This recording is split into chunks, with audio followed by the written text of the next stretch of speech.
आदरणीय दर्शकहरू नमस्कार। कार्यक्रम अर्थ विशेषमा यहाँलाई हार्दिक स्वागत छ। म राजेन्द्र रेग्मी। कार्यक्रमको आजको श्रृङ्खलामा हामीले अर्थतन्त्रमा महत्त्वपूर्ण भूमिका खेलिराखेको एउटा व्यवसाय अनि त्यो व्यवसायमा महत्त्वपूर्ण भूमिका खेलिराख्नुभएका एकजना व्यवसायीलाई अतिथिको रूपमा निम्त्याएका छौँ। उहाँ विशेष गरी पर्यटन व्यवसायसँग सम्बन्धित व्यक्तित्व हुनुहुन्छ। पर्यटन व्यवसाय आफैमा पनि एउटा व्यावसायिक क्षेत्र हो, रोजगार सिर्जना गरिराखेको क्षेत्र हो अनि अन्तर्राष्ट्रिय सम्बन्ध स्थापित गर्न पनि एकदमै महत्त्वपूर्ण क्षेत्र हो। त्यस्तो क्षेत्रसँग सम्बन्धित व्यक्तित्व खुमबहादुर सुवेदी आज हामीसँग हुनुहुन्छ। उहाँ निवर्तमान अध्यक्ष हुनुहुन्छ पानका। उहाँलाई कार्यक्रममा स्वागत गरौँ। सर स्वागत छ। धन्यवाद। आरामै हुनुहुन्छ? हजुर एकदम। मैले भन्दै जाँदै गर्दा ठिकै कुरा भने जस्तै पर्यटन व्यवसाय चाहिँ अन्तर्राष्ट्रिय सम्बन्ध सुधार, रोजगार सिर्जना, व्यावसायिक क्षेत्र, पूर्ण रूपमा व्यावसायिक क्षेत्र हैन। यो अहिले पछिल्लो अवस्थामा आएर पर्यटन व्यवसायको अवस्था चाहिँ के छ? यहाँलाई प्रश्नको लागि धन्यवाद। डेफिनेटली पनि नेपालको पर्यटन उद्योग र व्यवसाय भनेको टुरिज्मको हिसाबले हरेक हिसाबबाट अन्तर्राष्ट्रिय रूपमा कनेक्सन भएको क्षेत्र हो र हाम्रो सम्बन्ध भने पनि अन्तर्राष्ट्रिय पर्यटकसँग नै हो र नेपालको जीडीपी ग्रोथ गर्नको लागि पनि अन्तर्राष्ट्रिय पर्यटकहरू नै हामीलाई आवश्यक छ। यस अर्थमा पनि नेपालको पर्यटन उद्योग अथवा पर्यटन व्यवसाय अथवा यससँग सम्बन्धित विभिन्न जे हामीले गतिविधिको रूपमा चाहिँ एक्टिभिटिजको रूपमा चाहिँ लिन्छौँ त्यो डेफिनेटली पनि अन्तर्राष्ट्रिय सम्बन्ध अथवा अन्तर्राष्ट्रिय कनेक्सन र यससम्म नै हो भन्दा अत्युक्ति नहोला।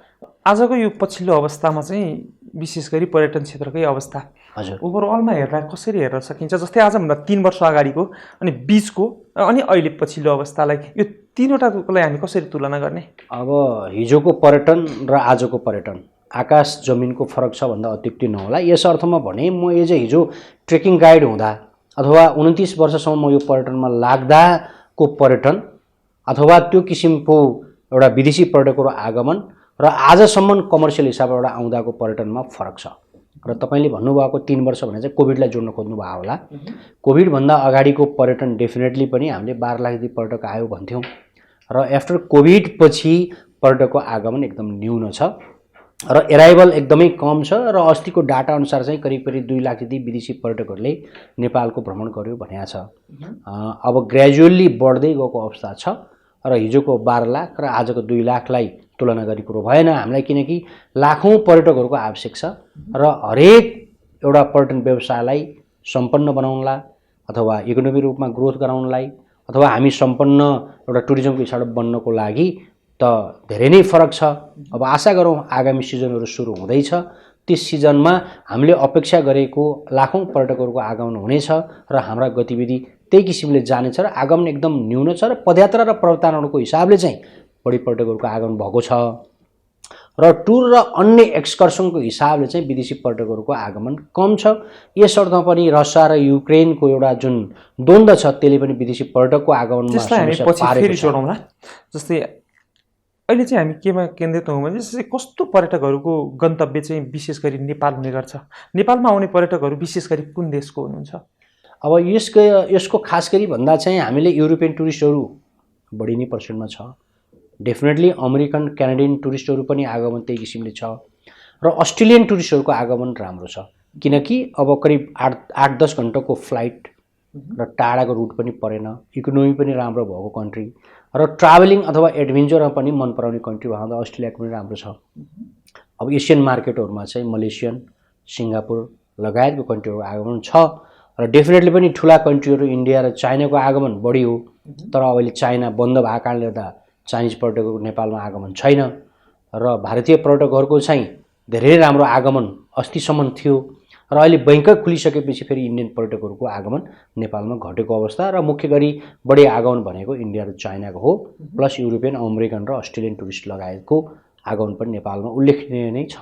नेपालमा चाहिँ पर्यटकहरूको गन्तव्य जस्तै गन्तव्यको रूपमा नेपाललाई रोज्छन् विभिन्न देशहरू पनि पर्यटकीय दृष्टिकोणले। अरू धेरै देशहरू हामीले नाम लिनु पर्यो भने हामी भन्छौँ नि विकासको एउटा नमुनाको रूपमा प्रस्तुत गर्नु पर्यो भने स्विजरल्यान्ड जस्तो बनाउने हैन, यो जस्तो बनाउने ऊ जस्तो बनाउने भनिरहेको हुन्छौँ। तर धेरै पर्यटकको गन्तव्य चाहिँ नेपाल पर्छ। यो हामी भाग्यमानी नै मान्नुपर्छ। तर के कारणले नेपाल चाहिँ हामी स्यान्डविच कन्ट्री भन्छौँ। Very big country India in China between Nepal. नेपाललाई स्यान्डविच यसरी भन्छौँ बाहिर चाइना र इन्डिया भने अकाइन्ड्स अफ ब्रेड हो, तपाईँलाई भोक लागेको बेलामा मात्रै त्यो ब्रेडको महत्त्व हुनसक्छ। तर भोक लागेर तपाईँको ब्रेड नखाएको अवस्थामा अथवा तपाईँ पूर्ण रूपमा अगाइसक्नु भएको छ भने स्यान्डविच अथवा भित्रको टेस्ट चिज चाहिँ तपाईँले लिनुहुन्छ र खानुहुन्छ भने जस्तै नेपाल सुन्दरतामा छ। अब हामीले यसलाई बयान गरिरहनु परेन, तर त्यो सुन्दरतालाई जसरी हामीले उपभोग गर्नुपर्ने त्यो किसिमबाट चाहिँ टुरिज्मले चाहिँ उपभोग गर्न सकेका छैनौँ। मैले यही भन्न खोजेँ यहाँलाई, जस्तै नेपालमा पर्यटनको सम्भाव्यता अत्याधिक छ। हामी पटक पटक अहिले होइन, जति बेला हामी सानो हुँदादेखि पढ्यौँ नेपालमा पर्यटनको सम्भावना अत्याधिक छ। हामी ठुलो हुँदा पढ्दै गयौँ, अत्याधिक छ। अबको 20औं वर्ष पछाडि पनि हामी यही भनिरहेको छौँ, नेपालमा पर्यटनको सम्भावना अत्याधिक छ। जति सम्भावना हो त्यो सम्भावना पूर्ण रूपमा हामी प्रयोग गर्न कहिले सक्छौँ? अब यो चाहिँ सबभन्दा अगाडि चाहिँ त्यो पूर्ण रूपमा पालना गर्नुपर्ने अथवा लिनुपर्ने, हामीले आर्थिक ग्रोथ गर्नुपर्ने, त्यसको नीति नियम अथवा रुल्स एन्ड रेगुलेसनको कार्यान्वयन अथवा हुनुपर्ने विभिन्न विषयहरूलाई म्यानेज गर्ने काम चाहिँ नेपाल सरकारको। अहिलेसम्म नेपालको पर्यटन उद्योग र व्यवसाय जति चल्यो प्राइभेट सेक्टरको बल र क्षमतामा चल्यो भन्ने मलाई लाग्छ। तर अहिलेको नयाँ टेक्नोलोजीमा त्यो पनि पूर्ण भइसकेको अवस्था छैन। यसलाई एउटा प्रोटोकलमा अथवा यसलाई एउटा व्यवस्थापनमा अथवा यसलाई म्यानेज गर्ने काम गभर्मेन्टको गाइडलाइन्स हो, त्यो भएको छैन। रिसर्च र रिभ्यूहरू पनि राम्रोसँग भएन। भएको रिसर्च रिभ्यूहरूलाई पनि इम्प्लिमेन्ट कार्यान्वयनमा लगेर त्यसको काम मुख्य कुरो के हो भने नेपाल सरकारको हो। नेपाल सरकारलाई हामीले दोष दिन खोजेका होइन, किनभने हाम्रो गार्जियन मन्त्रालय पर्यटन मन्त्रालय हो। पर्यटन मन्त्रालयले व्यवसायीले के खोजेको छ अथवा व्यवसायले खोजेको व्यक्तिगत स्वार्थको लागि मात्र होइन, राष्ट्रिय स्वार्थमा कहाँ कहाँ कसरी जोडिएको छ र पर्यटनको महत्त्व कहाँ र कसरी कुन अवस्थामा छ भन्ने कुरो हामी व्यवसायले भनेका कुराहरू नेपाल सरकारले कार्यान्वयन गर्न, इम्प्लिमेन्ट गर्न, रिसर्च रिभ्यू गरेर त्यसलाई कार्यान्वयनमा लाने किसिमले लानु पर्थ्यो, त्यो भएको छैन। कसरी म यो भन्न चाहन्छु, हाम्रो हरेक डाँडा काँडा, नदी नाला, flora fauna, ethnic groups, culture, heritage के छ सबै हामी पर्यटनको हिसाबले महत्त्व छ। तर त्यसलाई हामीले यसरी उपभोग गर्न सकेनौँ। म यो अलिकति उदाहरण पस्किन चाहन्छु। मानुस 1 तोला सुनको मूल्य 1 लाख छ। तपाईँले सुनको ढेका किनेर मात्रै तपाईँ दराजमा राख्नुहोस्, हामीले कहिले पनि देख्न सक्दैनौँ। तपाईँलाई मात्रै थाहा छ सुन 1 तोलाको 1 लाख बराबरको छ भन्ने लाग्छ। तर एउटा कालीगढ भनौँ अथवा सुन बनाउने, गहनामा परिणत गर्ने, उहाँले त्यो 1 तोला सुनलाई गहनामा परिणत गर्नुभयो भने त्यसको मूल्य बढ्न सक्छ। यस अर्थमा तपाईँले नाक, कान, घाँटी, हात केमा लाउनु पर्ने, कस्तो किसिमको गहना बनाउनु हो, त्यो 1 तोला सुनलाई तपाईँले कन्भर्ट गर्न सक्नुभयो भने त्यसको मूल्य अथवा आम्दानी रोजगार 1,50,000 को हुन सक्छ। तपाईँले गहना मात्रै बनाउनु भएन, तपाईँलाई म्याच हुने किसिमको गहना बनाइदिनु पर्यो, बन्नु पर्यो। तपाईँले हातमा लाउने ब्रासलेट लाउन जाँदा तपाईँलाई स्विट हुने किसिमको उसले बनाएर चाहिँ तपाईँले प्रयोग गर्नुभयो, भएन भने चाहिँ अर्को पसलमा जानुहुन्छ, अर्को चोइसमा जानुहुन्छ हैन। तपाईँले बनाउँदा नि गहना कस्तो बनाउनु पर्यो भनेदेखि क्लाइन्ट फ्रेन्डली बनाउनु पर्यो, अरूको टेस्टमा बनाउनु पर्यो, गहना मात्रै बनाएर पनि भएन। यसै अर्थमा मैले भन्न खोजेको कुरो के हो भने हामी नदी नाला, झरना, नेचुरल रिसोर्सेस सबै पर्यटन हिसाबले सम्भावना छौँ भन्छौँ। हरेक गाउँ टोल पर्यटन भनेर हिँडेका छौँ हैन। तर पर्यटनको उपभोग त्यो किसिमले गर्न सकेनौँ। जसै अघि मैले क्लाइन्ट फ्रेन्डली भने, क्लाइन्टको म्याचमा गहना जसरी बन्नु पर्यो, हाम्रो हिमालदेखि नदी तराईसम्मका भूभागहरू जे पर्यटनको हिसाबले विभिन्न विषयवस्तुको महत्त्व छ त्यसलाई क्लाइन्टमा टच गर्नु पर्यो। भन्न खोजेको यो अर्थमा हो कि हामीसँग सगरमाथा मात्र त छैन नि। विदेशीलाई के लाग्छ, माउन्ट एभरेस्ट हेर्न आउँछन्, तर कति विदेशीले ठान्छन् डेन्जर छ, यस्तो माउन्टेन कन्ट्रीमा हामी लग्जरी मान्छे जान सक्दैनौँ, हामी त्यो ट्रेकिङ गर्न सक्दैनौँ होला, हिमाल चढ्न सक्दैनौँ भन्ने लाग्छ। तर लग्जरी टुरिस्टलाई हामीले फोकस गरेका छैन। हामीसँग मिड हिल पनि छ है भनेर प्रमोसन गरेका छैनौँ। हामीसँग लग्जरी होटल अथवा लग्जरी एक्सकर्सनका टुरका ठाउँहरू पनि छन् है भनेर हामीले प्रमोसन गर्न सकेका छैनौँ। भन्नुको अर्थ के हो भने हामीले टार्गेट ग्रुपले लिन सकेनौँ। कुन देश को चुक्यो? मैले अलिकति जस्तै सरकार चुक्यो अथवा पर्यटन व्यवसायहरू चुक्यो अथवा यसमा के हो भने सरकार चुक्यो। हामीले देखेका छौँ सम्भावना, तर प्रयोगमा ल्याउन हामीले सकेका छैनौँ। त्यसलाई गभर्मेन्टले खुल्ला गर्नु पर्यो। मैले भन्न खोजेको कुन देशलाई टार्गेट गर्ने, कुन उमेरकोलाई टार्गेट गर्ने, कुन सिटीलाई टार्गेट गर्ने, कुन प्रडक्टमा टार्गेट गर्ने, यसलाई हामीले सेक्रेसनै गर्न सकेनौँ। हिमाल चढ्न सक्नेको लागि कुन देश, कुन सिटी, कुन एज ग्रुपका लागि महत्त्वपूर्ण छ र कुन हिमाल महत्त्वपूर्ण छ, त्यसलाई छुट्याएर त्यो किसिमले प्रमोसन र मार्केटिङ गर्नु पर्यो। बुढाबुढी लग्जरी किसिमको टुरिस्टहरूलाई कुन चाहिँ तपाईँको मिड हिलहरू चाहिँ हाइकिङ गर्नको लागि उपयुक्त छ, कुन किसिमका होटल रिसोर्ट अथवा त्यो नेचुरल रिसोर्सको हिसाबले राम्रा ठाउँहरू, सुन्दर ठाउँहरू छन्, धार्मिक स्थलहरू, त्यसलाई छुट्याउनु पर्यो। कुन किसिमको रिलिजियन पोइन्ट अफ भ्यूले इम्पोर्टेन्ट छ, कुन किसिमको रिलिजियन मान्छेहरू आउन सक्छन्, त्यतातिर टार्गेट गर्नु पर्यो हैन। अब हाम्रो तराईका तपाईँ कति समतल ठाउँहरू छन्, त्यो हिसाबले महत्त्व होला। कति राफ्टिङलाई मन पराउने ठाउँहरू होला, राफ्टरहरूलाई मार्केटिङ गर्नु पर्यो, जङ्गली जनावर हेर्न अथवा वाइल्ड लाइफ हेर्नलाई बर्दिया लगायतका ठाउँहरू छन्, त्यो कुन किसिमको चाहिँ जुन जङ्गली भनौँ वाइल्ड लाइफहरूलाई हेर्न मन पराउँछ, नेसनल पार्कको महत्त्व कुन, मान्छे कस्ता किसिमको टार्गेट कुन ठाउँमा छन्, त्यसलाई रिसर्च रिभ्यू गरेर त्यसको महत्त्वको लागि चाहिँ हेर्नु पर्यो हैन। त्यस्तो किसिमको मार्केटिङको हाम्रो प्रोडक्टहरू सेक्रेसन भएनन्। हामीले अहिलेसम्म मार्केटिङ होलसेलमा गरेका छौँ। माउन्ट एभरेस्ट भनेका छौँ, विश्वमा प्रचार गरेका छौँ। गौतम बुद्धको बर्थ प्लेस लुम्बिनी भनेका छौँ हैन। अब यस्तो किसिमले मात्रै हामीले अलिकति प्रमोसन गरिरहेको अब यसलाई त अहिलेको पछिल्लो प्रविधिबाट पनि त हामी यसको महत्त्व झल्काउन सक्छौँ। प्रविधिको प्रयोग गर्नलाई चाहिँ हामी चुकेको अवस्था हो त। एकदमै हामी प्राइभेट सेक्टरले आफ्ना कम्प्युटरबाट आफ्नो मोबाइलबाट जति सक्छौँ प्रमोसन हाम्रो बलबुताले भ्याग्रो प्रमोसन गरेका छौँ। तर अन्तर्राष्ट्रिय प्रमोसन भन्ने कुरो एउटा व्यक्तिले गर्न सक्दैन, त्यहाँ समूह नै लाग्नुपर्छ अथवा देशै लाग्नुपर्छ। नेपाल पर्यटन बोर्ड पर्यटन सम्बन्धीको प्रमोसनको डेस्टिनेसन प्रमोसनको लागि जिम्मा लिएको नेपाल पर्यटन बोर्डले यो गर्नुपर्छ। हाम्रा प्रोडक्टहरूलाई सेक्रेसन गरेर कुन किसिमको चाहिँ टार्गेट लिने हो नेपाल पर्यटन बोर्डले गर्नुपर्छ र त्यसमा नेपाल सरकारले फेसिलिटेट गर्नुपर्छ र हामी प्राइभेट सेक्टरको व्यवसायीहरूलाई हाम्रो इन्ट्रेस्ट, इच्छा, जिडिपी ग्रोथ गर्ने र कुन किसिमबाट चाहिँ उहाँहरूको सर्भिस इस्युलाई छ त्यसलाई साथमा लिएर जानुपर्छ। यसको तादम्यता नमिलेको मैले पाएको छु। जस्तै नेपालमा घुम्न आउने पर्यटकहरू चाहिँ विशेष गरी कुन वर्गका, जस्तै एकदम राम्रोसँग हाई पेमेन्ट गर्ने लेभलका अथवा मध्यम वर्गका अथवा निम्न वर्गीय अथवा सबै नै, बाहुल्यता कसको रहन्छ? अब अहिले बजेट ट्राभलको बाहुल्यता भयो। हिजोका दिनमा मैले सुरु गर्दा पनि इनसाइडमा चितवनका जङ्गलका केही लजहरू थियो, एकदम लग्जरी किसिमको हाई पेड टुरिस्टहरू आउँथ्यो, फ्लाइट चार्टर गरेर आउँथ्यो र हाई रूपमा हामीले फाइदाहरू लिन सक्थ्यौँ। ती किसिमका टुरिस्टहरू हामीले नेपालबाट भगाइसक्यौँ। यस अर्थमा भगाइछौँ ती पर्यटकहरू अफ्रिकन कन्ट्री अथवा तपाईँको इन्डिया लगायतको ठाउँहरूमा वाइल्ड लाइफको लागि जाने भयो। हिजोका दिनमा के थियो, टाइगर नजिकैबाट देख्थ्यो, वाइल्ड एनिमल देख्न सक्ने थियो, नजिकै आफ्नो आँखा अगाडि देख्न सक्ने थियो, त्यो छैन। आज सौराहा हामीले बसेर अनि जङ्गलमा चाहिँ जिप अथवा जुन वाकिङ गरेर जान्छौँ, त्यसले नेसनल पार्कको जुन एउटा भिजिट गरे पनि टुरिस्टले पाउने टेस्ट छ त्यो पाउन सकेको अवस्था छैन हैन। यो भित्र बर्दियाको अलिक सम्भावना बढी छ, अरू नेसनल पार्कहरूको महत्त्व छ। अनि त्यो किसिमको टुरिस्टहरूलाई हामीले लिन सकेका छैनौँ भन्नाले हाई पेड टुरिस्टहरूलाई हामीले पहिलाको तुलनामा लिन सकेका छैनौँ। यो समस्या चाहिँ के हो, खास के कारणले गर्दा यो अब यस्तो थियो, पहिला इनसाइडमा जङ्गलहरू थियो, जङ्गलमा रिसोर्टहरू थियो, ती विदेशीहरू बस्नुहुन्थ्यो र वाइल्ड एनिमलहरू हिँडेको डुलेको गतिविधिको रूपमा देख्न सकिन्थ्यो। आज हामी बाहिर होटल ओभरनाइट बस्छौँ अनि भोलि गएर वाइल्ड एनिमल हेर्न जान्छौँ, देख्न पनि सक्छौँ, नदेख्न पनि सक्छौँ। त्यसकाले अनसर्टेन भयो हैन, त्यो रियल टेस्ट लिन सकिएन। अर्को हाम्रो राफ्टरहरू हरायो। अहिले हरेक नदीहरूमा ड्याम बन्यो, राफ्टिङका दिनहरू छोट्यो र कति ठाउँमा बन्द पनि भयो। जुन वाइल्ड लाइफ अथवा व्हाइट वाटर राफ्टिङ भन्थ्यो त्यसको टेस्ट हरायो हैन। अब बुढीगण्डकी, कालीगण्डकी, भोटेकोशी लगायतका विभिन्न ठाउँहरू बिस्तारै हामीले त्यो विस्थापित गर्दै गयौँ। यस अर्थमा हाम्रो त्रिशुली जुन राफ्टिङ छ अहिले पनि फेरि त्यहाँ ड्याम बन्ने भन्ने सुन्नमा आएको छ। यो दुर्भाग्य हुन्छ। त्रिशुली नदीलाई हेरिटेज नदीको रूपमा विकास गर्न जरुरी छ, किनकि काठमाडौँबाट अथवा पोखराबाट कुनै पनि सिटीबाट काठमाडौँ अथवा अन्य डेस्टिनेसन जाँदा रोडको हामीले उपभोग गरिरहँदा जुन देखिने नदी, जुन चितवन जाँदा पनि पोखरा जाँदा जुन छ राफ्टिङ सहितको टेस्ट लिएर एउटा जुन रमाइलोका साथ जाने नदी छ त्यो बन्द भयो भने हाम्रो लागि दुर्भाग्य हो।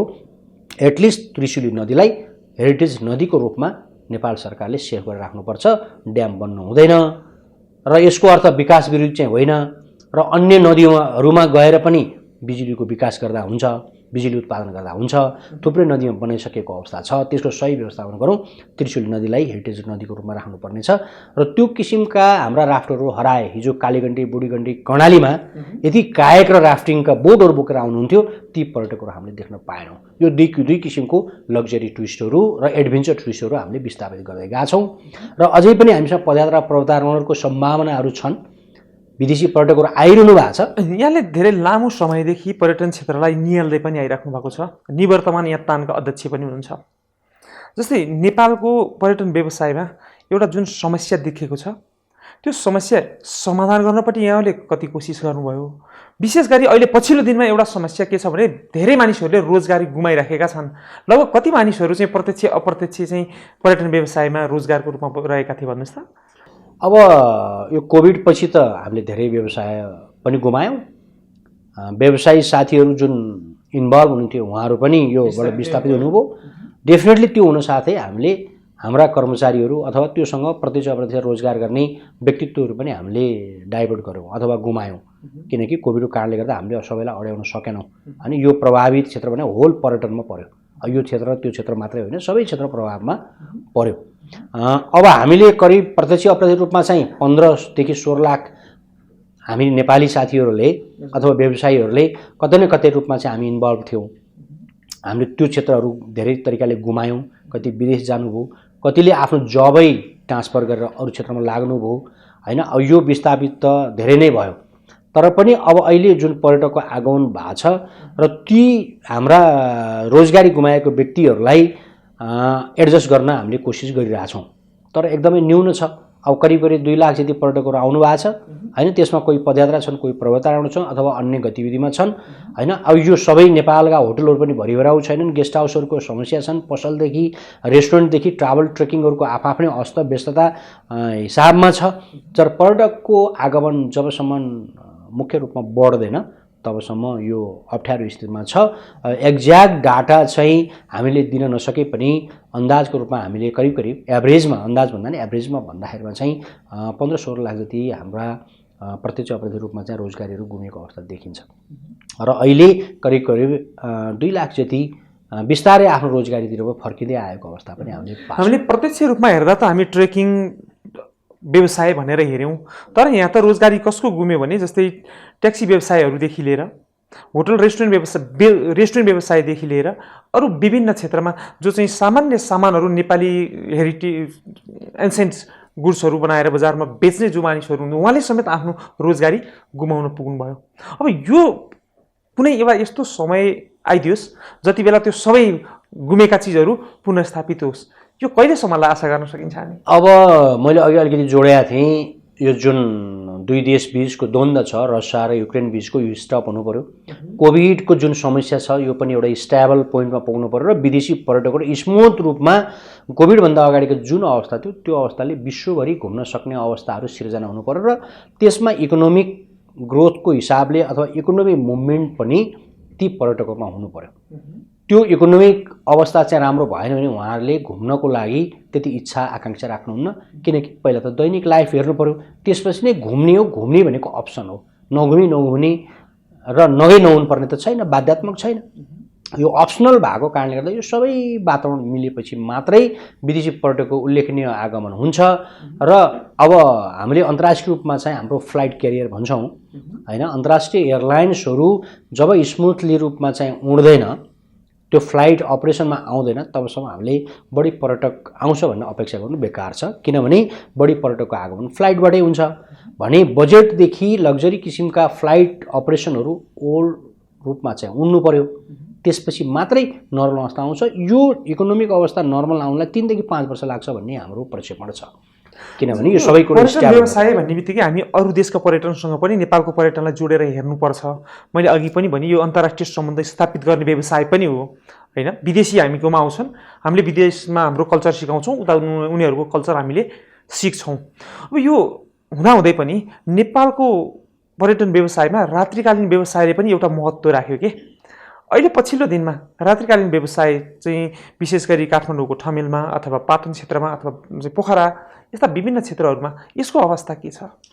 अब व्यवसायको विभिन्न नेचरहरू छ, त्यो मध्येमा तपाईँले अघि जोड्नुभएको एउटा एक्टिभिटिज पनि हो।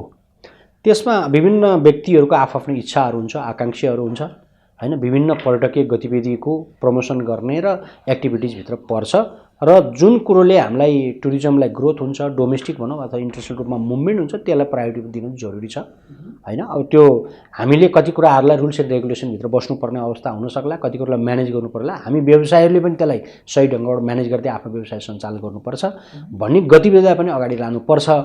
अब हामीले सबै पर्यटनको आफ्नो महत्त्व छ। हामी पर्यटन भन्नाले यो मात्रै भन्ने छैन, सबै किसिमको गतिविधि नै पर्यटन हो। त्यो भनेको कृषिदेखिबाट पर्यटनमा हुन्छ, राप्तीमा बोट चलाउने बोटेदेखि अथवा प्लेन उडाउने पाइलटसम्म होइन, राफ्टिङ गाइडदेखि ट्रेकिङ गाइडसम्म, हिमाल को टप सगरमाथा पुर्याउनेदेखि हैन टुर गाइडसम्म हरेक क्षेत्रको आफ्नै महत्त्व छ। त्यसको आधारमा पर्यटक गतिविधि गर्नुपर्छ। अब जुन रात्रिकालीन भन्नु हो हैन, अब विभिन्न मनोरञ्जनका आफ्ना पर्यटकीय गतिविधि हुन्छन्। अब इथिकल्ली हैन त्यसलाई रुल्स एन्ड रेगुलेसनभित्र बसेर जाने कुनै पनि पर्यटकीय गतिविधि चाहिँ बढाउनुपर्छ। त्यसले एउटा इकोनोमिक रूपमा ग्रोथ गर्छ नि भन्ने मलाई लाग्छ। एक्सकर्सन टुर र ट्रेकिङ व्यवसाय यो दुईटा गर्ने पर्यटकहरूलाई अहिले हामीले खोज्यो भने हेऱ्यो भने कुनको आगमन चाहिँ नेपालमा बढी भइराखेको अवस्था छ? अब 40-45% जति एडभेन्चर टुरिस्टको मुभमेन्ट हुन्छ वर्ल्डमा भन्ने छ। नेपालमा पनि हाम्रो बढी प्रमोसनै के छ भन्दा पदयात्रा प्रवर्तन नै बढी छ। त्यस कारणले गर्दाखेरि बढी पर्यटकहरूको आगमन यही अवस्थामा छ हैन। अब एक्सकर्सन टुर अथवा सिटी टुरहरूको रूपमा काठमाडौँ, पोखरा, लुम्बिनी, धुलिखेल अथवा नगरकोटदेखि इलामसम्मको कुराहरू ल्याउँ हैन। अब यसमा गौतम बुद्ध लुम्बिनीदेखिका अन्य ठाउँहरूलाई लिन सकिने अवस्थाहरू छन्, तर पर्सेन्ट वाइजको हिसाबले अहिलेसम्म चाहिँ एडभेन्चर टुरिस्टहरूको बढी आगमन पाएका छौँ। ट्रेकिङ व्यवसायमा जस्तै मानिसहरू विदेशबाट त नेपालमा केही न केही कुरा अघि यहाँले भनेको जस्तो हामीले जति विज्ञापन गर्न खोजेको हो त्यति त सकेनौँ, नेपालमा त आइसकेको अवस्था हुन्छ। त्यस्तो बेलामा उहाँहरूले नेपालको बारेमा बोक्ने पोजिटिभ म्यासेज चाहिँ के छ र उहाँले बोकिराखेको समस्या चाहिँ के छ, यहाँले के पाउनु भएको? अब मुख्य गरी विदेशी पर्यटकहरूले पाइरहेको समस्या भने डाइरेक्ट कनेक्टिङ फ्लाइट छैन। विदेशी पर्यटकहरू डाइरेक्टली नेपाल आउनु चाहन्छ, तर त्यो समस्या छ। 12, 15, 18 घन्टा अथवा मिनिमम पनि 8-10 घन्टा जस्तो कनेक्टिङ फ्लाइट कुरेरै आउनुपर्ने छ। लग्जरी टुरिस्टहरूको लागि त्यो समस्या हो। एडभेन्चर टुरिस्ट अथवा बजेट ट्राभलरलाई त्यो ठिकै पनि होला। अब यो समस्याभित्र पर्छन् र नेपाल आइसकेपछि पनि हामीले सही ढङ्गबाट म्यानेज गर्न सकेका छैनौँ। कति ट्रेकिङका रुटहरूमा हामीले सही किसिमको वातावरण बनाउन सकेका छैनौँ। रोडहरूको समस्या छ। ट्रेकिङ ट्रायल्सहरू पुगेर अहिले त अन्नपूर्ण थ्रोङला पास म आफै गाइड गर्दा 21 दिन लाग्ने ठाउँ अहिले 6 दिनमा आइपुगेको छ। यो दुर्भाग्यपूर्ण हो पदयात्राको हिसाबबाट भन्दा। तर त्यसको अर्थ मैले अघि जोडेको थिएँ, विकास विरोधी होइन, रोड पुग्नुहुन्न भने होइन। तर रोड बन्दा वातावरण नबिग्रिने गरेर, पदयात्रा नबिग्रिने गरेर बन्नुपर्छ भन्ने हाम्रो माग हो। कुनै पनि गाउँमा रोड जाओस्, तर दायाँ बायाँको ट्रेकिङ ट्रायल्सहरूलाई अवस्थालाई हेर्दै अन्तर मन्त्रालयको सम्बन्ध हुनु पर्थ्यो। यो बिग्रिसकेको छ। अझै पनि ट्रेकिङका हामीसँग ट्रायलहरू थुप्रै नयाँ बन्ने एक्सप्लोर हुने ठाउँमा छ। त्यसमा हेर्न र बुझ्न जरुरी छ। पर्यटन मन्त्रालय, भौतिक मन्त्रालय र वातावरण मन्त्रालय बीचमा विकासको क्रमको कारणले गर्दा पर्यटकको नेपालमा एभरेज बसाइको दिन घटेको हो। एकदमै दिन घट्यो। त्यो भनेको आम्दानी पनि घट्नु हो। 21 दिनमा लिने पैसा र आज 6 दिनमा लिने पैसाको त डिफ्रेन्ट होला हैन। अब त्यसमा खास गरी त्यो पनि के हो भन्दाखेरि हामीले चाहिँ नयाँ ट्रेकिङका एक्सप्लोरहरूलाई चाहिँ हेरिटेजको रूपमा हेर्नुपर्छ भने अन्नपूर्ण क्षेत्र रोडको हिसाबले डिस्ट्रोय भइसक्यो। जुन ठाउँ हामी top 10 destination in the world भन्थ्यौँ, आज त्यो भन्न सक्ने अवस्था छैन हैन। त्योदेखि साइड ट्रायलहरूलाई पनि हामीले म्यानेज गर्न सकेनौँ। अघि मैले भने 3टा मन्त्रालयले सोच्नु जरुरी छ। साँच्चै नेपालमा पर्यटन उद्योग अथवा पर्यटनको महत्त्व बुझ्ने हो, बुझाउने हो र भोलि आम्दानीको स्रोत हो भन्ने लाग्छ नेपाल सरकारलाई भने तपाईँको मिडिया मार्फत पनि म अनुरोध गर्न चाहन्छु, एकदम अन्तर मन्त्रालयको सिरियस मिटिङ बसेर अब ट्रेकिङ ट्रायल्सहरूलाई कसरी हामीले विकास भइरहेलाई संरक्षण गर्ने भन्ने बुझ्नु जरुरी छ। आदरणीय दर्शकहरू, छोटो विश्रामपछि हामी पुनः आउनेछौँ।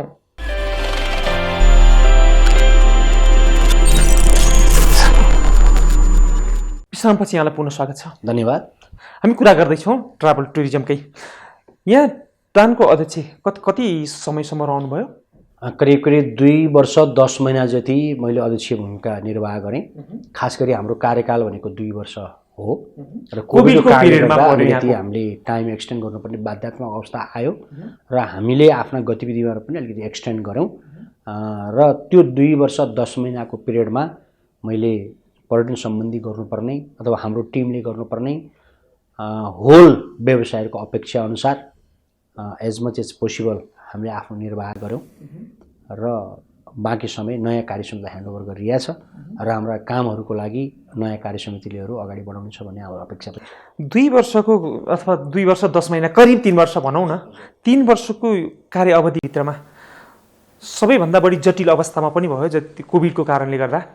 त्यो बेलामा यहाँले गर्नै पर्ने चिज मैले यो यसरी गर्न चाहेको थिएँ तर सकिनँ, यसको असहयोगको कारणले सकिनँ, यति भइदिएको भए म यो ठाउँमा पुग्न सक्थेँ, यसरी रहेका गुनासाहरू के छन्? अब खास गरी कोभिडको मैले कुरै गर्न पर्ने, कोभिड कारणले हामीले आफ्ना गतिविधिहरू अन्तर्राष्ट्रिय रूपमा जति गर्नुपर्ने त्यो गर्न सकिएन।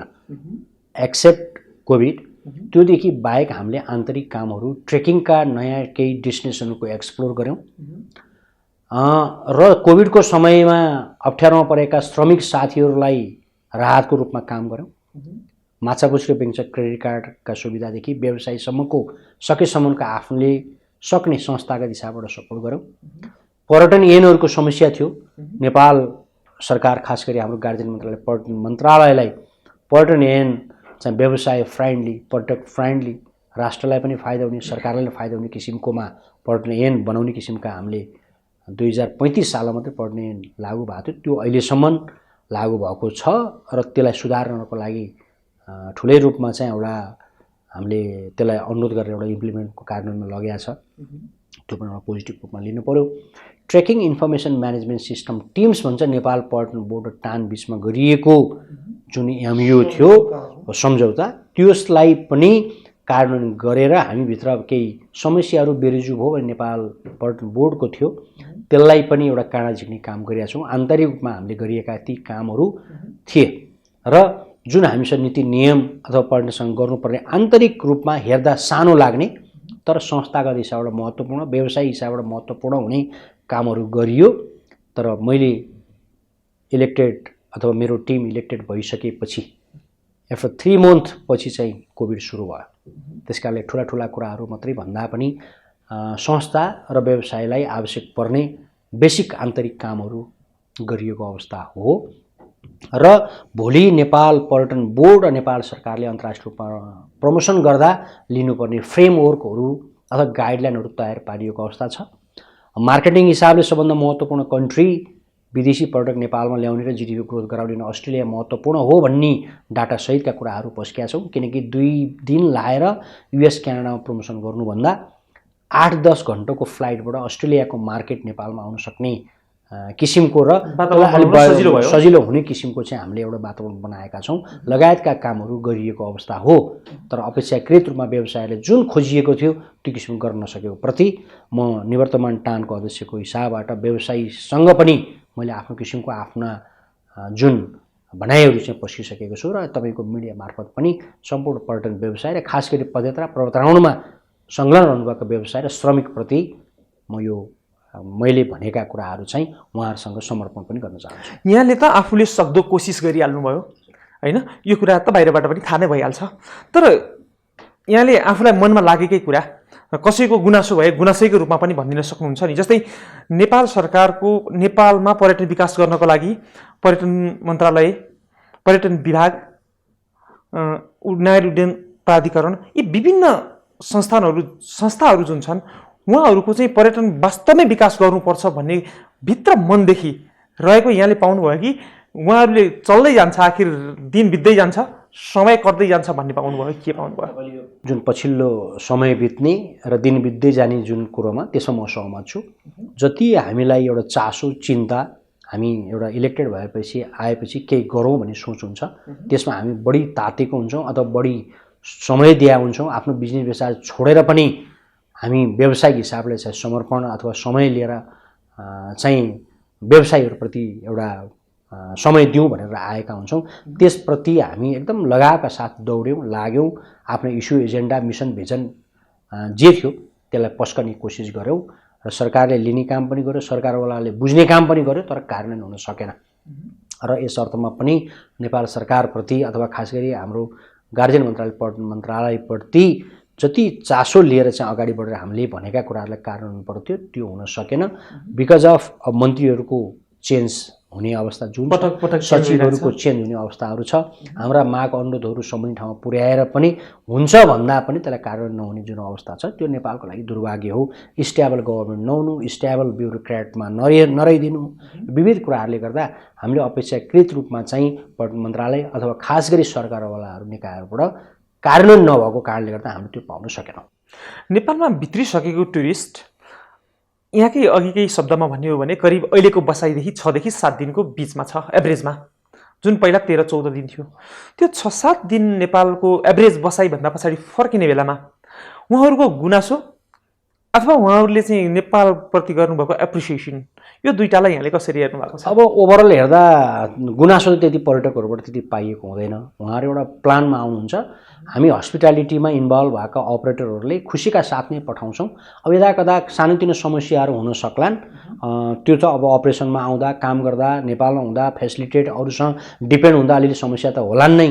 तर ओभरअलमा हस्पिटालिटीमा हामी अब्बलमै छौँ भन्दा अत्युक्ति नहोला, किनभने हरेक हस्पिटालिटीमा इन्भल्भ हुने हामी अपरेटरहरूले सिरियस रूपमा विदेशी पर्यटकहरूलाई एकदम आतुर रूपमा एउटा सानोभन्दा सानो चिजलाई पनि ध्यानपूर्वक सर्भिस दिएका छौँ। गुनासोहरू चाहिँ कमै हुन्छ र अब बढी समय लम्ब्याउने जुन थियो हाम्रा एक्टिभिटिजहरू अलिकति म्यानेज भएको छैन, त्यसलाई म्यानेज गर्नुपर्ने छ। 13-14 दिनको बसाइलाई जुन यथास्थितिमा ल्याउनु पर्ने अवस्था छ। पर्वतारोहण र पदयात्रामा चाहिँ बढी समय खर्चिन्छ नै, तर अन्य टुरको हिसाबले चाहिँ छोटो दिनमा नै आफ्नो सर्भिस गतिविधि गतिविधिहरू हुन्छन् भन्नुहोस् त, जसको चाहिँ नेपाल बसाइ लम्ब्याउन सकियोस्? अब त्यसमा चाहिँ हामीले भन्यौँ, म आफै ट्रेकिङ अपरेटर हुँदा हामीले राफ्टिङ पनि सेल्स गर्थ्यौँ, चितवन जङ्गल सवारी पनि सेल्स गर्छौँ। त्यो आज वञ्चित छ। आज ट्रेकिङ बेचिया छौँ, हामीले ट्रेकिङ मात्रै सेल्स गरेर पठाउनु पर्ने अवस्था छ। राफ्टिङ छैन, राफ्टिङ हामीले मासिसक्यौँ, 2 दिन आम्दानी घटिहाल्यो, ती घटायौँ। चितवनको एक्टिभिटिज मैले अघि जोडिसकेँ, 2 दिन एड गर्न सकेनौँ, त्यो पनि घट्यो हैन। र हामीले जुन एडिसनल एक्सकर्सन टुरमा जोड्नुपर्ने चिजहरू छ, कति ठाउँमा टुरिज्म हुनुको लागि के हुन्छ भने तपाईँलाई म मेन्सन गराउन चाहन्छु, हामी सबै अपरेटरलाई थाहा छ, नेपाल सरकार सरकारवाला निकाला थाहा छ, पर्यटन साँच्चै लिन र पाउनको लागि 3टा एकोमोडेसन, एक्सेस र एट्र्याक्सन भन्छ। त्यो 3टा चिज चाहिँ एकदम महत्त्वपूर्ण र एक आपसँग इन्टरलिङ्क हुन्छ। त्यो 3टा देखि बाहेक हामीले हस्पिटालिटी, हाइजिन, फुड, ल्याङ्ग्वेज, अब के भन्छौँ, कल्चर, त्यो तपसिलमा थुप्रै चिजहरू जोडेर आउँछ।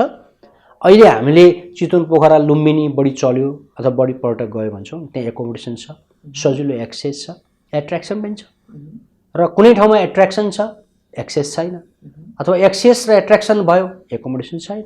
मान्नुहोस् अहिले तपाईँको रारा सुन्दर एट्र्याक्सन छ, तपाईँको त्यहाँ एकोमोडेसन बस्ने ठाउँ छैन, एक्सेस पनि राम्रो छैन हैन। यी कारणले गर्दा यो सबै कुरोको म्यानेज हुनको लागि, पर्यटन बढाउनको लागि, पर्यटक बढाउनको लागि, पर्यटन हुनको लागि र पर्यटक के र कस्तो हो भनेर बुझ्नको लागि सरकारवाला निकाय भन्नाले नेपाल सरकारलाई पनि म अनुरोध गर्न चाहन्छु, यसतर्फ ध्यान दिन बुझ्नु जरुरी छ। हामी होटलमा बस्दै पर्यटक अथवा पर्यटन भन्ने, हिमाल चढेको देख्दा पर्यटन र पर्यटक भन्ने, पदयात्रामा हिँडेको देखेर मात्रै पर्यटन र नदीमा राफ्टिङ गरेर पर्यटन र पर्यटक हुन सक्दैन। त्यसको गहिरो टेस्ट के हो बुझ्नु पर्यो। अब जो भोगेको हुन्छ, गरेको हुन्छ, उसलाई त्यो कुरो त थाहा हुन्छ। अब हाम्रो माग त्यो किसिमले हुनु पर्यो भने नेपाल सरकारलाई भन्ने हो, उहाँहरूलाई त्यो किसिमको टेस्ट छैन हैन। त्यसकारणले गर्दा यो मैले अघि 3टा भनेको एकोमोडेसन, एक्सेस र एट्र्याक्सनको म्यानेज मिलाउन सक्यौँ भने हामीले सुदूरपश्चिम डडेलधुरादेखि पूर्व ताप्लेजुङ, इलामसम्मको टुरिज्मको प्रडक्टका विभिन्न विषयवस्तुहरूलाई प्रयोग गरेर आम्दानी लिन सक्छौँ। होइन भने हिमाल हेऱ्यो, तलैबाट हिमाल हेऱ्यो अनि फर्क्यो, अथवा त्यो गाउँमा लोकल आम्दानी हुन नसक्ला हैन। अब होमस्टे जुन भनिरहेछौँ, होमस्टे पनि सही ढङ्गले हामीले म्यानेज कति ठाउँ गर्न सकेका छैनौँ हैन। अब यो टुरिज्म चाहिँ कति कुरामा सतै रूपमा दौडिरहेको अवस्था छ। यहाँले होमस्टे जोडिहाल्नुभयो, जस्तै पर्यटन व्यवसायमा त आन्तरिक पर्यटनको पनि ज्यादै ठुलो महत्त्व हुन्छ। जो विदेशबाट मानिसहरू नआएको बेलामा पनि नेपालमा हामीले चाहिँ जति चाहेका छौँ त्यति मात्रामा आन्तरिक पर्यटनलाई विकास गर्न नसकेको अवस्था हो। अब 2टा किसिमले हेर्नुपर्छ। नेपाल सरकारको क्लियर भिजन हुनुपर्छ र हामी प्राइभेट सेक्टर पनि क्लियर भिजन हुनुपर्छ भन्ने लाग्छ। अब जिडिपी ग्रोथ गर्ने हो कि अब एक ठाउँको पैसा अर्को ठाउँमा मात्रै तपाईँको मुभेबल, ट्रान्सफरेबल गर्ने हो र नलेज लिने हो भने, अब जिडिपी ग्रोथ गर्ने हो नि विदेशी पर्यटक हामीलाई चाहिन्छ, त्यसको विकल्पै छैन। तर अब होमस्टे लगायतको अन्य टुरिज्मको गतिविधि बढाउने हो भने काठमाडौँ पैसा डडेलधुरा पुग्ला, धनगढी पुग्ला, इलाम पुग्ला, कहाँ पुग्ला। एज अ ट्राभलरको हिसाबले, ट्रेकर्स भएर टुरिस्टको हिसाबले जाँदा त्यो किसिमको एक ठाउँको पैसा अर्को ठाउँमा मुभ गर्नको लागि चाहिँ मिल्यो। कमसेकम त्यो गाउँ, टोल अथवा त्यो डेस्टिनेसनमा पैसाको ओरदोर भयो, गतिविधिको ओरदोर भयो, आम्दानी देशको बढ्या चाहिँ होइन, एक ठाउँको आम्दानी अथवा पैसा अर्को ठाउँमा पुग्यो, मोबिलाइज भयो। अब डोमेस्टिक गतिविधि त्यसलाई प्राइभेट दिँदा कुनै ठाउँमा तपाईँको इकोनोमिक अभाव आउन सक्छ, कुनै न कुनै लोकल प्रडक्टहरू सेल्स गरेर अथवा त्यहाँको अर्ग्यानिक फुडहरू सेल्स गरेर हैन 2-4 पैसा ओरदोर गर्ने हिसाबले एकदम राम्रो चिज हो त्यो। डोमेस्टिक गतिविधि हिसाबले त्यसलाई पोजिटिभ लिनुपर्छ हैन। हामीलाई पनि नलेजको पनि कमी हुनसक्छ हैन। कुनै डेस्टिनेसन के छ भनेको हामी नेपालीलाई पनि थाहा छैन नि भने त्यो ठाउँमा जानु बुझ्नु पहिचान लिनु एकदम राम्रो चिज हो। हामीले पहिला नेपालको वस्तुस्थिति पनि बुझ्नु जरुरी छ, सधैँ विदेश दौडेर मात्रै पनि भएन। त्यो हिसाबले डोमेस्टिक टुरिज्म अथवा होमस्टे भनौँ अथवा कुनै पनि डोमेस्टिक गतिविधिको लागि एकदम फाइन, एकदम राम्रो चिज हो, त्यो आवश्यक छ, त्यो गर्नै पर्छ। अब जीडीपी ग्रोथ गर्ने लक्ष्य हो भने विदेशी पर्यटक ल्याउनु पर्यो, त्यसको लागि फ्लाइटहरू थप्नु पर्यो, प्रमोसनहरू गर्नु पर्यो। सबै हामी डेडिकेटेड भएर गभर्मेन्टदेखि प्राइभेट सेक्टर एकदम सबै निकायहरू लाग्नुपर्छ भन्ने लाग्छ। यसलाई दुई किसिमबाट हेर्नुपर्छ, एउटा डोमेस्टिक गतिविधिमा लाने मुभमेन्टको हिसाबले, अर्को जीडीपी ग्रोथ गर्ने हिसाबले। यसलाई सँगसँगै लाँदा देशको लागि अथवा विभिन्न पपुलेसनको लागि पनि राम्रै हो भन्ने मलाई लाग्छ। जस्तै हामी विदेशबाट आउने मान्छेलाई मात्रै पर्यटक भन्ने गरेका छौँ, विशेष गरी अझ चाहिँ सेतो छाला देखियो, सेतो कपाल देखियो भने हामी कुहिरे आयो, पर्यटक आयो भनिदिन्छौँ नि त। नेपालमा अथवा नेपाली मानिसहरूमा चाहिँ पर्यटनप्रतिको विशेष गरी ट्रेकिङ व्यवसाय, पदयात्रा, पर्वतारोहणप्रतिको नेपालीहरूको कस्तो इच्छा जाहेर गर्नुहुन्छ? कति मान्छेहरू चाहिँ नेपालीहरूले चाहिँ पर्वतारोहण गर्नुभएको छ? अब हिजोका दिनमा विदेशी पर्यटक नेपाल आएपछि डाँडाकाँडा हिमाल हेर्ने चलन त्यो डेफिनेटली स्वाभाविक हो। किन हामी नेपाली भएर पनि कुनै डाँडाकाँडा एउटा गाउँदेखि अर्को गाउँ अथवा रिलेटिभको घरदेखि अथवा नातागोता भन्दा बाहिर हामी हिँडेका थिएनौँ, त्यसलाई पर्यटकीय गतिविधि पनि भनेका थिएनौँ होइन, हामीले त्यो हिसाबले बुझ्या पनि थिएनौँ। अब आजको दिनमा आएर चाहिँ डोमेस्टिक टुरिज्म अथवा ट्रेकिङ क्लाइम्बिङको नेपालीप्रति चासो बढेको छ।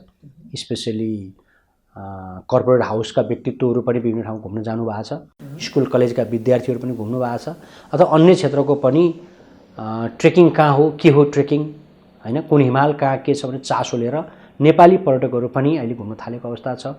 अन्नपूर्णको तिलिचो लगायत ठाउँहरूमा लाङटाङ अथवा एभरेस्ट बेस क्याम्प विभिन्न ठाउँमा नेपाली पर्यटकहरू पनि घुमिरहेको अवस्था छ। हिजोका दिनभन्दा आजको फरकता छ, नेपालीहरूले पनि नेपालका ठाउँहरूको चाहिँ पहिचान गर्दै गइरहेको अवस्था छ। तर एउटा कुरो चाहिँ के हो भने म ट्रेकिङ व्यावसायिक हिसाबबाट भन्दा नेपाली पर्यटक भएर ट्रेकिङ जाँदा ट्रेकिङ कम्पनी प्रयोग नगरी आफै जानु भएको छ। यस अर्थमा नेपालको हिमाल मैले देखेको छु, मेरो ठाउँ, मेरो गाउँ, मेरो नेपाल म जान सक्छु भन्ने त स्वाभाविक लाग्यो, त्यहाँ रेस्ट्रिक्सन पनि छैन जान नपाउने भन्ने पनि। तर ट्रेकिङ कम्पनी प्रयोग गरिदियो भने एउटा त्यसमा रोजगारी पनि सिर्जना भयो, एउटा अपरेटरलाई एउटा गौरवान्वित फिल पनि भयो, र सरकारले एउटा ट्याक्स लिन सक्ने वातावरण पनि भयो, र अर्को कुरो गाइड अथवा सहयोगी लिएर जाँदा सेफ्टी सेक्युरिटी पनि नेपाली साथीहरू हुन्छ। त्यस कारणले गर्दा त्यस्तो किसिमले जान सक्ने एउटा कर्पोरेट एउटा कल्चर पनि बस्छ होइन। त्यो किसिमबाट चाहिँ नेपाल सरकारले अलिकति गाइडिङ गर्नुपर्ने अवस्था छ। र नेपाली हामी जुन एज अ ट्रेकर्स भएर जान्छौँ त्यो एउटा अपनत्वको लागि पनि, एउटा रेस्पेक्टको लागि पनि, अथवा आफ्नो कल्चर अब त्यो कुनै हाई एलिभेसनमा हामी नेपाली भए पनि कति कुरो थाहा नहुन सक्छ, कुन होटलमा कुन अवस्था छ, कुन रेस्टुरेन्ट कहाँ छ, कुन हाइटमा के लेक लाग्न सक्छ, समस्याहरू के छ, हामी नेपाली भए पनि सबै हिमाल डाँडाकाँडा थाहा नहुनसक्छ। त्यो अवस्थामा एउटा अपरेटरको सहयोग लिएर जान सक्यो भने राम्रो हुन्छ भन्ने मलाई लाग्छ।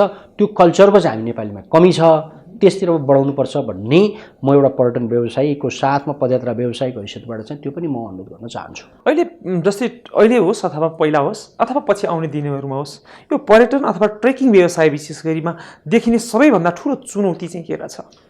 अब चुनौती र अवसर दुइटै छ। अवसरको कुरो गऱ्यौँ, अब हामीले अझै पनि धेरै ट्रेकिङका एक्सप्लोरका डेस्टिनेसनहरू छ, अझै सुरक्षित गरौँ, भइरहेको पदयात्राहरूलाई जोगाउँ र त्योबाट बढीभन्दा बढी आम्दानी ल्याउँ। त्यो व्यक्ति र व्यवसायप्रति मात्रै होइन, सरकार राष्ट्रकै लागि पनि आम्दानी हो भन्ने मलाई लाग्छ। अब चुनौती चाहिँ अब यो रोड डेभलप भयो, यो चुनौती छ। धेरै लामो समयसम्म टेन्टेड क्याम्पहरू हुन्थ्यो हिजोका दिनमा ट्रेकिङ गर्दा, आज लजहरू बनेको छ, सुविधा उपभोग गर्न पाछौँ, टेक्नोलोजीको प्रयोग गर्न पाछौँ, त्यो हाम्रो लागि राम्रै जस्तो लाग्छ।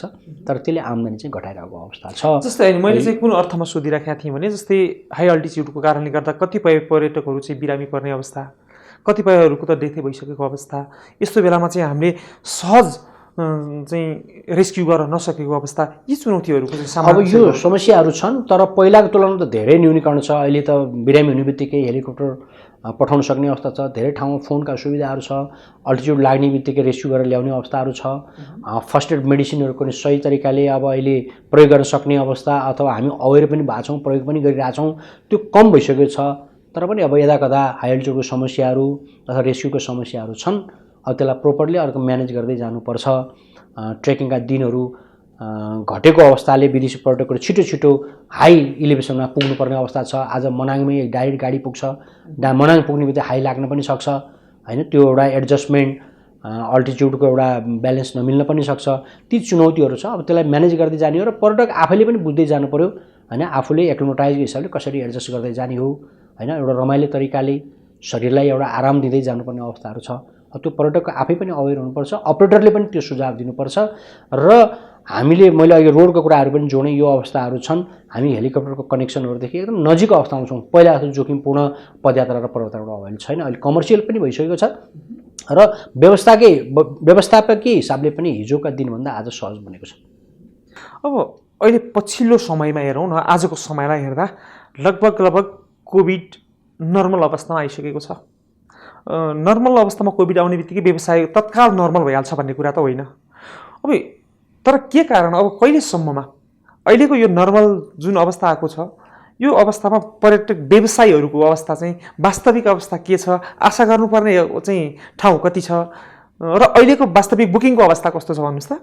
अब कोभिड पछिको समस्या भन्ने हो भने हामी काँडाको बिचमा अहिलेसम्म पनि छौँ।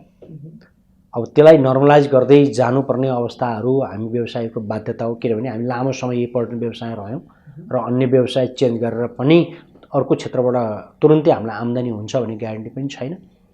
पर्खर हेरेको अवस्था क्रस गर्दै आउँदा आजको दिनमा बुकिङहरू बढिरहेको अवस्था छ र केही न केही व्यवसायहरूमा ऊर्जा थपिएको अवस्था छ र केही न केही रूपमा परिवर्तन हुन्छ र भोलि उज्यालो दिनहरू छ भन्ने रूपमै व्यवसायहरूले लिएको छ र हामीभित्र रहेका श्रमिक साथीहरूले रोजगारीतर्फ अलिकति केही न केही काम पाउने भएपछि ऊर्जाशील तरिकाले लाग्नु भएको छ र भोलिका दिनहरू कम्पेरिटिभली अब यस्तो दुःखद दिनहरू फेरि पनि नआओस् हैन, हामी यो अपेक्षा गर्न चाहन्छौँ र अबका दिनहरू भनेको पर्यटन हिसाबबाट पर्यटकीय हिसाबबाट सधैँ बसिरहेको एउटा अप्ठ्यारो स्थितिबाट भएको पर्यटकहरू पनि मुभ हुन चाहिरहेको अवस्था पनि छ।